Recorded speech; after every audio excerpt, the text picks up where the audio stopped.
Hi there, it's Pam from Fit Mums and Bumps and Flaunt It Fitness UK here. I'm just in to give you a wee bit more detail on the importance of your pelvic floor activation. I believe there's 3 steps into engaging the perfect floor activation, which will then encourage strength. So if you're not getting the pelvic floor activating and effectively, then you're not going to improve the strength, just like the same in any other muscle in the body. So if you were trying to strengthen your biceps or your triceps or your quads, you would have to make sure the alignment was right, the range of movement was right at the joints. So the same principles apply to activating your pelvic floor.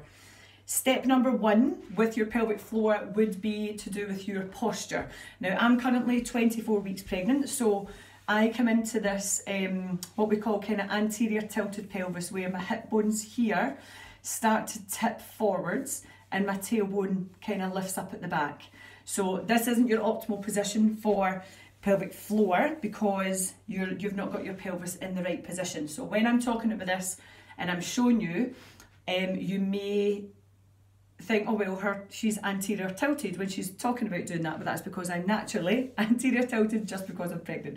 So when you first step in activating your pelvic floor is making sure your pelvis is in the right position. So I am fitness Pilates trained from Rachel Holmes and Kelly Reid Banks. Kelly Reid Banks has done a great video recently on her Facebook page showing how to get your pelvis into the right position. So when you hear neutral pelvis, you might not be too sure what that is. So if you think of the anterior tilt that I'm talking about as point number A, so it means that your bum sticks out, your lower back muscles will be shorter, so that can cause a lot of pain in there.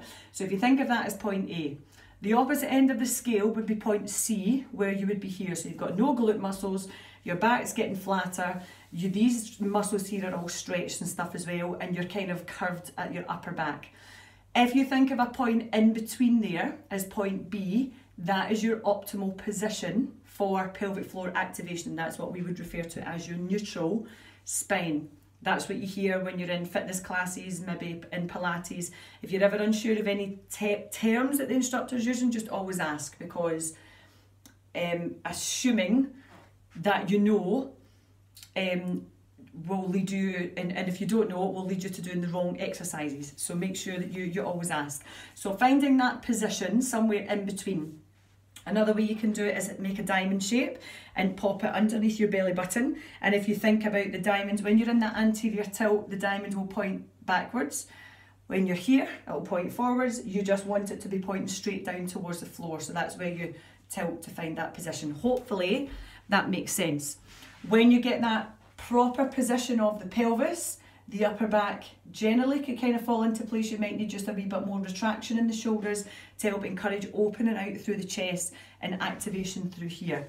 So that would be step number 1 to getting effective pelvic floor activation, would be to get your pelvis into the right position. Step number 2, breathe. So we all shallow breathe. When I do this with people in classes, they are amazed at, like, oh my God, I just don't breathe. So breath, breathe, breathe, breathe. I have this fantastic thing on my phone at the moment, I've got an Apple Watch, and there's a breathe app, and you can get them on, you'll be able to get a breathe app on your iPhone or your Samsung or whatever type of phone you've got, and it basically encourages you to breathe in at a certain point and then breathe out, and it's great. It just does it in little 1 minutes, so you could just stop for a minute and do it. Everybody can breathe for a minute. So thinking about your breath, being pregnant aside, I'll talk about the pregnancy in a wee minute, how you breathe in. So pregnancy aside, you're thinking of where your rib cage is. Breathing in, feel the hands expand, breathe out. So breathe in, breathing out. If your pelvis is in the right position, this will allow more movement for your rib cage as well. Think about your hands going onto your abdomen. So breathing in, breathing out, breathing in, breathing out. You should feel the hands expand or move out and in as you've got that in breath, and then going back when you're breathing out. So importance of breathing is because you need the diaphragm to contract, to expel the air out, and your diaphragm works in combination with your pelvic floor. So muscles in the body generally always work together, front, back, top, bottom, yeah? So this is part of your core foundation that we talk about in Core Essentials. We talk about our house, yeah?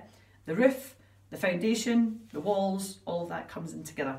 So pelvis position, breath. When you're breathing in pregnancy, for the rib cage, because your rib cage is kind of all over the place, pushed up and out here and whatever, I tend to just put my hands on my back because the ribs at the back are still there, whereas these ones are kind of compromised a wee bit. So just place your hands there. And then you'll feel the rib cage expand and contract. Point number 3 is what we would refer to as the Kegel, which isn't the be-all and end-all of your pelvic floor exercise. The Kegel is a bit of a squeeze. What you want to think of your pelvic floor as doing is lifting.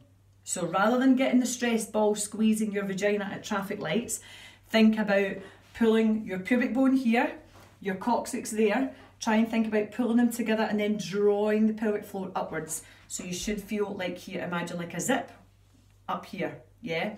You should feel activation. This might take a wee while if you're not used to doing your pelvic floor in this way. This might take a wee while and you'll start to feel activation here, which means that you're activating your transverse abdominis, which is a deep, deep abdominal muscle. You may feel that you're activating these muscles down here in your lower back. They are your deep core muscles because your core is your pelvic floor, your diaphragm, your transverse abdominis and your multifidus muscles at the lower back, okay?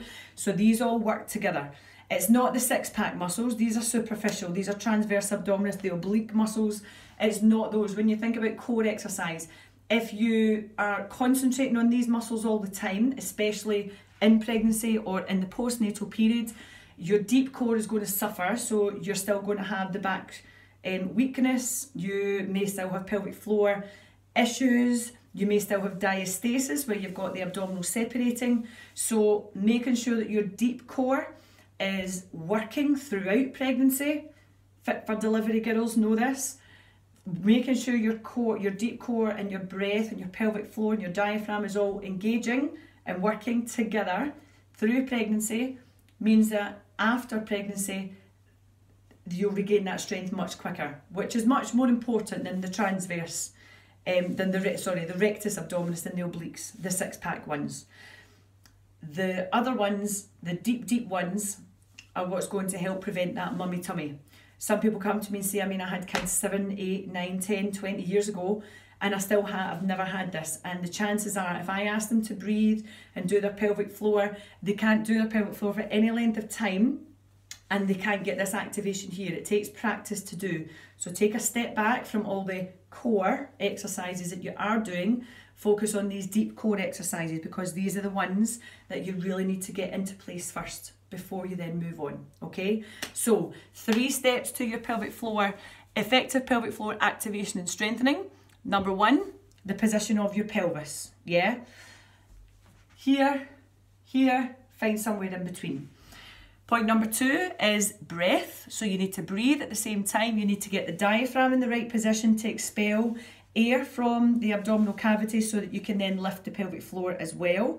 And then your point number 3 is the actual pelvic floor lift. Okay, there's different tempos that you can do, faster, slower, but we'll do that on another video. So think of pelvic floor activation. Think front to back, in and lift, in and lift. It's not 2 separate moves, it just goes in the one move, okay? So promise me you're going to try it with me and comment below and let me know how you get on, okay?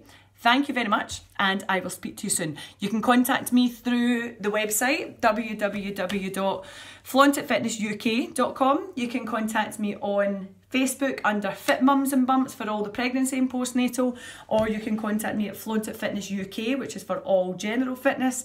Where the email address is flauntitfitnessuk@gmail.com. Don't hesitate to ask if you've got any questions and I'd love to hear from you. So speak to you soon. Bye bye.